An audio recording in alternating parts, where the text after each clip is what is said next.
My grandfather actually worked with George Westinghouse creating hydropower in this country 100 years ago. And my dad worked for Westinghouse for 37 years. So it's kind of in the blood. It was the original renewable. In some sense, it was the forgotten renewable. And it's a foundational renewable.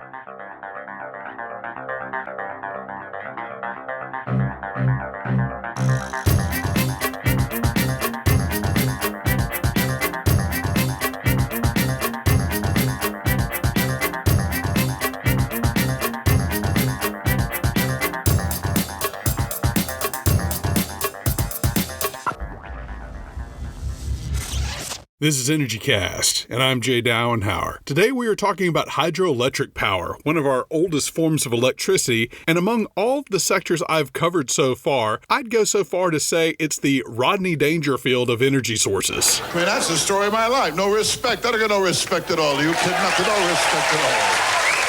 Hydroelectric power is like that employee at work who gets a shiny new laptop because they're new. Meanwhile, you have to put up with a 5-year-old Lenovo with viruses and a keyboard that's jammed. Renewables have made incredible gains in the last decade, and our guest today helped play a role in that expansion. But whereas the new kids, wind and solar, have been given goodies to help thrive, it's almost like the folks forgot hydroelectric was here all along. And it's no small potato. Hydroelectric makes up nearly half of all the utility-scale renewable electric generation in this country. In 2015, it produced 10 times as much power as solar. Yet, you rarely see pictures of dams alongside windmills or solar cells when folks are talking about renewables. Several of my guests have been under the impression that the hydroelectric resources in this country are tapped out. But I think they could be confusing creating dams necessary for energy as opposed to electrifying existing dams. This is low-hanging fruit at its juiciest because of the 80,000 dams in the United States, and these are just the ones that could also produce electricity. Only 3% are electrified. In addition,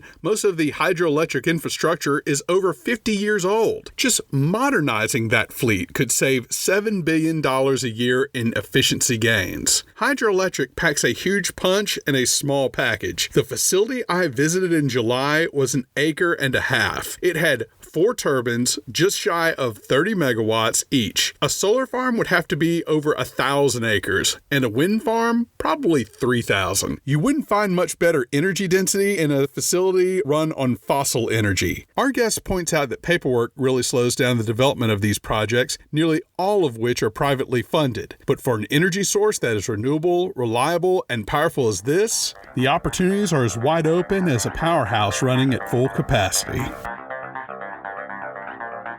Our guest today is Dr. Christina Johnson, co-founder and now outgoing CEO of Cube Hydro Partners, an owner and operator of hydroelectric facilities around the country. I say outgoing CEO because Dr. Johnson has accepted a job as chancellor of the State University of New York system, or SUNY. Dr. Johnson has had an impressive career. Before Cube Hydro, she was Undersecretary of Energy during the early Obama years. She's been Dean of Duke Engineering School, Provost and Senior Vice President of Johns Hopkins University. All 3 of her electrical engineering degrees are from Stanford, and she has 4 more honorary degrees. Our interview was over the phone, but I had a chance to meet Dr. Johnson at a centennial event last July commemorating the 100th year of the Narrows Hydroelectric Plant, located on the Yadkin River, about an hour from Charlotte. More on that visit after the show. I hope you enjoyed my conversation with Christina Johnson.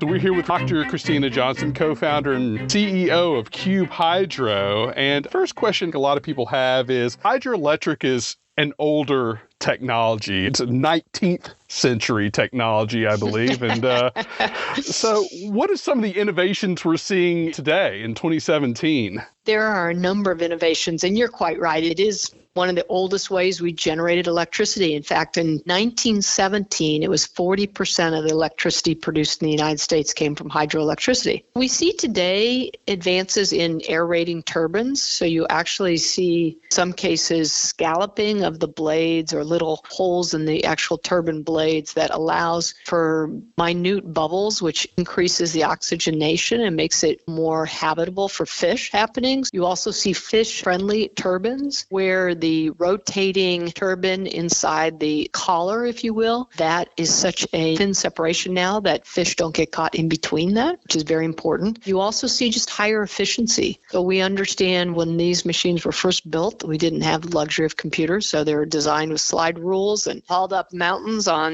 mules and backs of wagon trains, and it's pretty impressive what people were able to do at that time. And today, with high-performance computing and computational fluid dynamic models and understanding, we can actually design a better way of converting hydropower, water power, to mechanical than to electrical. So better efficiency, fish-friendly, and better water habitat.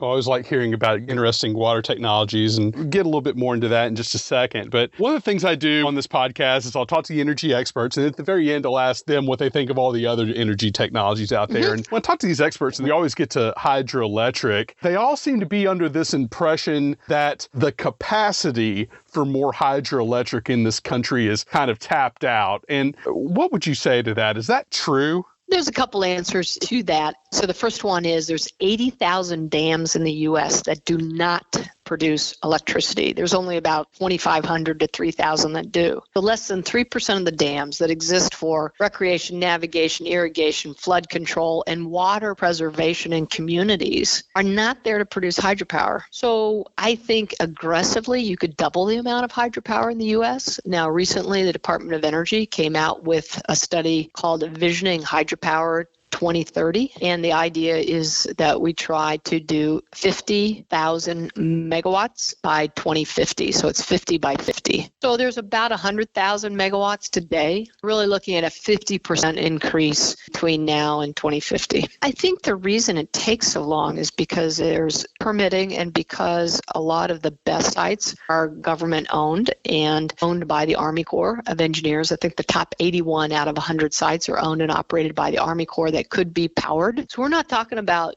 building new dams in most part. We're just talking about powering the existing dams we have. I'll give you an example. We built Mahoney Creek. It was our first project. It's the first new hydropower plant built at an Army Corps dam in Pennsylvania in 25 years. The original permit on this project is over 20 years old. We bought it in 2012 and we had it operating by 2013. So once you get to a place where the license is issued from a permit, things can go pretty quickly.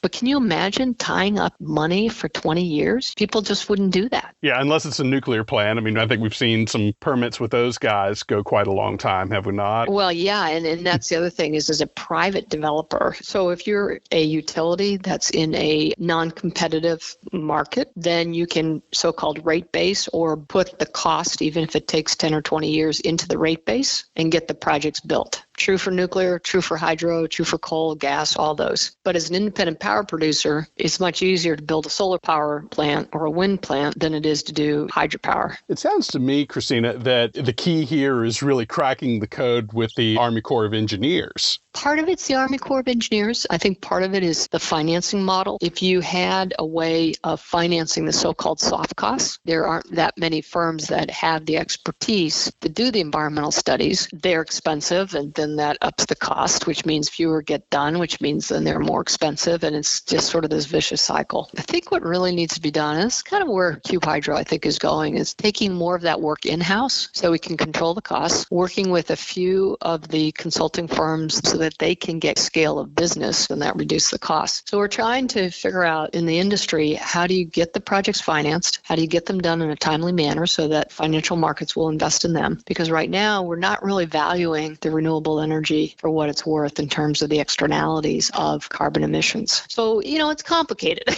I would say it's complicated. With things like renewable portfolio standards, has that given hydroelectric a shot in the arm? Yes, and it should be more of a shot in the arm. So here's an interesting thing. So because hydropower has been around for over 100 years, right, and this is just starting to happen with wind, you have projects now with wind that are 30 years old. Well, the technology has moved in wind. The platforms are taller, the blades are longer, they're more efficient, they're designed better. So now you've gone from maybe 20% capacity factor to nearly 40%. That's huge. So now we've learned what it takes, and now we're repowering hydro plants. Well, when we've repowered these hydropower plants to make sure they go for another 50 or 100 years, it should be considered to be a new hydropower plant. But the renewable portfolio standards don't always give it credit. So I think that the policy needs to catch up with the laws. So my mantra is, if it's a new license, it's a new project. Hydropower, unfortunately, suffers a little bit because it's been around and really taken for granted. One of the things that we always hear so much about with renewables is the intermittency issue, especially with the new kids on the block. You've been mentioning wind and solar. And, hydropower seems to have a lot more reliability built into it. Explain that to people. It's not exactly base load. It's much more constant. I think you raise a great point. A lot of people don't appreciate this. So you take solar. It's what we call diurnal. It varies on a daily basis, right? You think about wind, it's variable on a weekly basis. And I think about hydros, it's variable on a seasonal basis. When you look at the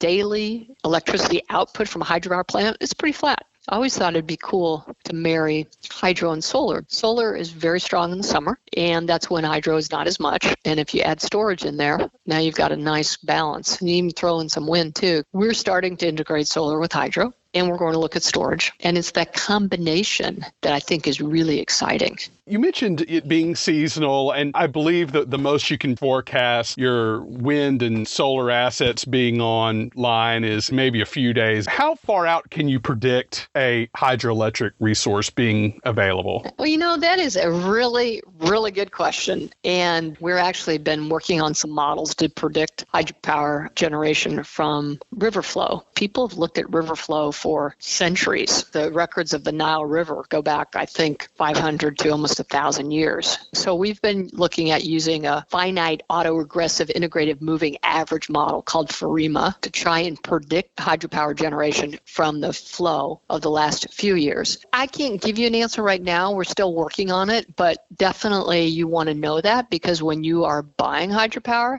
you want to know what you're buying it in. I think it's pretty straightforward to get to about 80% renewable. I think you always need some sort of, as you were saying, base load in order to fill in. When the sun isn't shining, the wind isn't blowing, and you have a drought.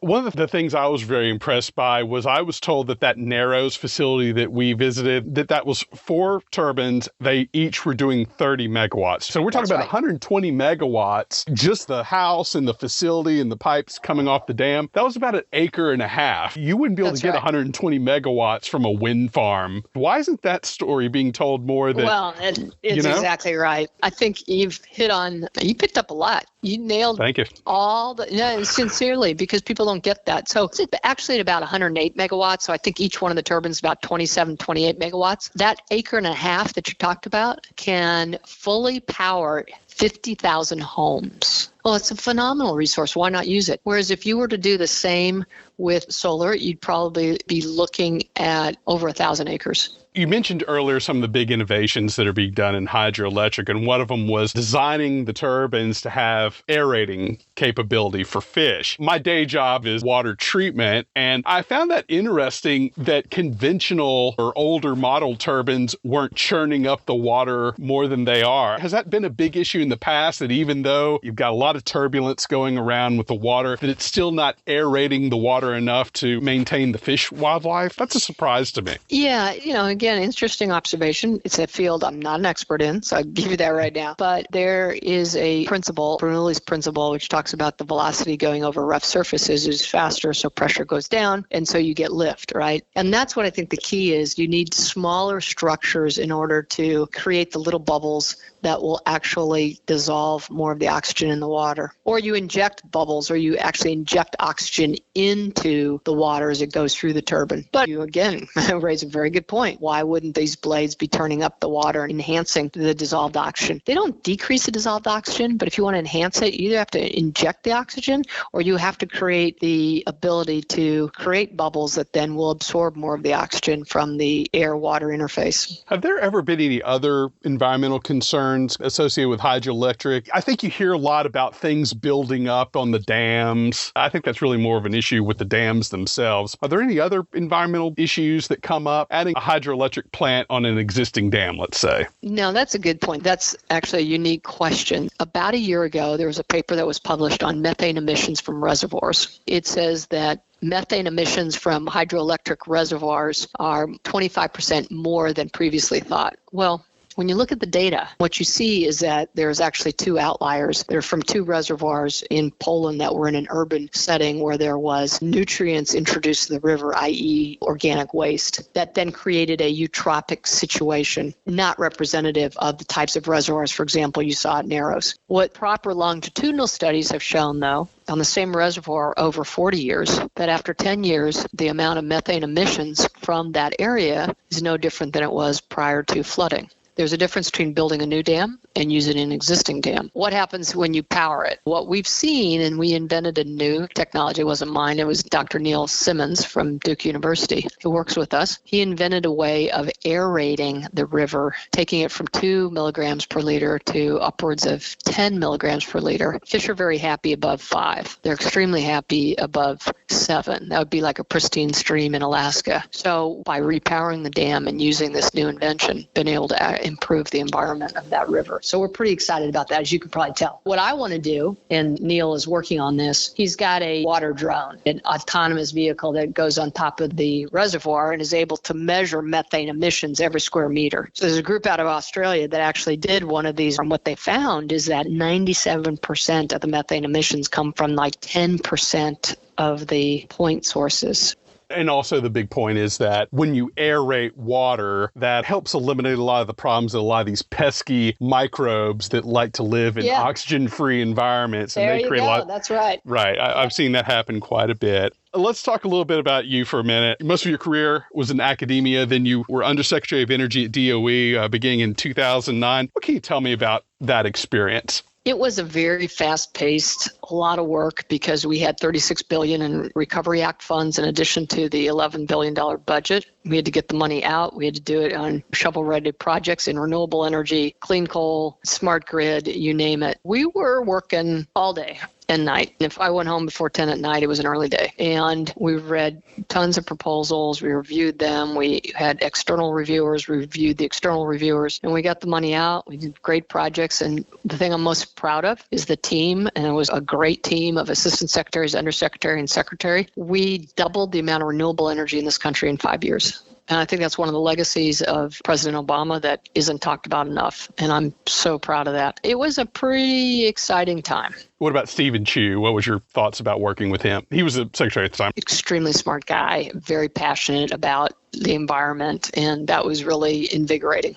And I also know Ernie Moniz. He's a great guy. Very fortunate to have those secretaries serve the country in that role. And let's go ahead. New administration, but what's your thoughts on Rick Perry? I don't know Rick Perry, but there's an awful lot of wind in Texas. So I think he appreciates the role renewables, especially now that with scale have become very cheap, the kind of cheap electricity that's provided the state of Texas. So I'd love to have a chance to sit down and talk to him about the future energy policy in America. And I might reach out to him and try and do that. So after that, you got involved with this. What brought you to Cube Hydro? My father, as I mentioned, and my grandfather before him, my grandfather actually worked with George Westinghouse creating hydropower in this country 100 years ago. And my dad worked for Westinghouse for 37 years. So it's kind of in the blood. It was the original renewable. In some sense, it was the forgotten renewable. And it's a foundational renewable. So I think it's really important. We have, as I mentioned before, 100,000 megawatts. So that mitigates hundreds of millions of tons of CO2 going into the atmosphere over time, right? So it's really important to preserve and to repower and to make these projects environmentally sustainable. So I wanted to do something. I mean, we've gotten out all this money and we've supported all these great innovators. I want to be part of it. I wanted to build something. And this is getting into one of my favorite topics. I'm now on to, I think, 19 episodes. I've had 2 episodes that had female guests. I've probably had as many with guys named Sam, which really bugs me a lot. And so I appreciate you doing this. Yeah. Let's talk about the STEM part, women in STEM. You've been a huge proponent of women in leadership. I personally can't say enough about the need for more women in STEM fields. Why has that been a problem for so long? And how can we speed up the enrollment of more women in STEM and in leadership? Well, it's a great question, and it's something that a lot of very passionate, dedicated people have tried to address and have done great work. Here's one thing we do know about it, and this was a study that was done by the National Science Foundation in about 1991, and it was a longitudinal study of women that went into STEM and how long they stayed in STEM in pursuit of a career in STEM. And what they discovered was that when women can align their avocation with their vocation, in other words, avocation to help other people with their vocation in engineering, they stay in the field. So, for example, I was Dean of Engineering at Duke. 50% of our students in biomedical engineering were women, roughly, 40, something like that. In environmental engineering were women. So when there's a need, and that's what the NSF study showed, for all people who want to make a difference, and I think it's in addition to women, men obviously too, when you can connect what's going on in the classroom to how people can make a difference in society, it gets people really excited. When you're motivated to do something, you figure it out. And that's what I think we need to do, is motivate all our students to understand why what they're learning in school is important to the future of the world. And then finally, it's a little bit political. It's been a large part of your career in the academic sector. Now you're taking over as chancellor of the SUNY system in New York. With all the talk, Christina, about safe spaces and free speech on campuses, how do you hope to keep the focus on academics and avoid all the noise out there? I'm sure you've probably had dinners with friends and they've probably gone, why would you go back to that? It just sounds so crazy these days. What's some of your thoughts about that?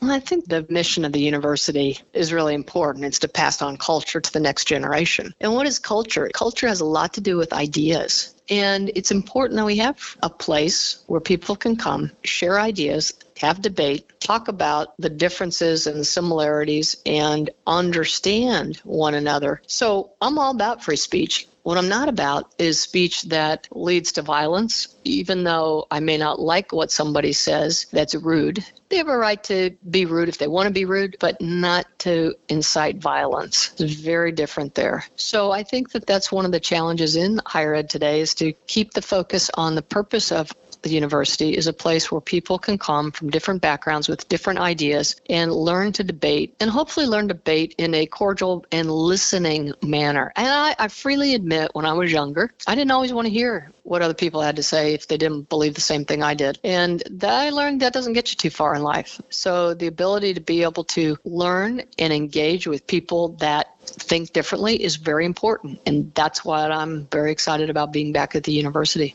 is to ensure that we have that kind of discussion. Well, they should be very lucky to have you. And we hope the best for thank wish you the best on all that. Okay, getting back to the energy issues. Yes. Okay, so here we go. This is the last part. This is my lightning round of your thoughts on different energy technologies. First one is natural gas. Great peaker. Crude oil. Nothing is more efficient. The power content of crude oil is amazing. The problem is that it gives off emissions, and I do believe that it is a big contributor to dynamic climate change. Nuclear. I like nuclear. We've got to learn how to manage the back end of the fuel cycle. Coal. Not so much. Wind. Yeah, love wind. But we have to be sure about how we manage how you put up the turbine so that we don't impact the larger birds. Solar. Bright future. Very cute. Biofuels. I like them for 47% of the use of petroleum in this country is not for transportation. So let's use biofuels for that. Fuel cells. Need storage. Hydroelectric. Best ever. Geothermal. Pretty good. The problem with geothermal is it's costly to find where the resource is, but it's a good source. Electric vehicles. Gotta have them. And then finally, nuclear fusion. Hopefully. Okay. Christina Johnson, thank you so much for your time. Thank you very much, Jay. It was a pleasure. That was Dr. Christina Johnson, now former CEO of Cube Hydro Partners. I mentioned that I had a chance to meet Dr. Johnson last July at a centennial celebration at one of their operations. During the ceremony, they surprised her with the announcement that they were naming the neighboring High Rock Powerhouse, that's the building that holds the hydroelectric equipment, after her. You could tell she was truly speechless. I have pictures from that visit and more at energy-cast.com and on Instagram at Host Energy. Music was produced by Sean Stroop at Stroop Loops. Special thanks to Hannah Cohen for helping me secure this interview and arranging my visit to the Narrows facility. All guests are sent the completed podcast and raw audio the week of release to ensure they've been depicted fairly. So far, no complaints. That wraps up episode 21. Be sure to join us next week when we look at a mobile wind power design that's heading up into the skies and into battle. Until then, I'm Jay Dowenhauer. We'll see you next time.